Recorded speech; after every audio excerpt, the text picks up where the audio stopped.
હું અલકાબેન ગિરીશભાઈ પંડ્યા, મારા સાસુ રંજનબેન, જેમની ઉંમર 92 વર્ષની છે.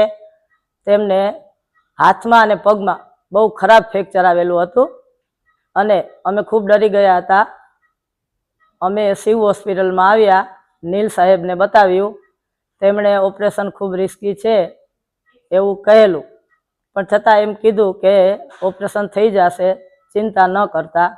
અને ખરેખર ઓપરેશન થઈ ગયેલ છે અને બહુ સારી રીતે બા બોલતા ચાલતા થઈ ગયા છે. અને સ્ટાફ, સમગ્ર હોસ્પિટલનો સમગ્ર સ્ટાફ ખડે પગે હતો.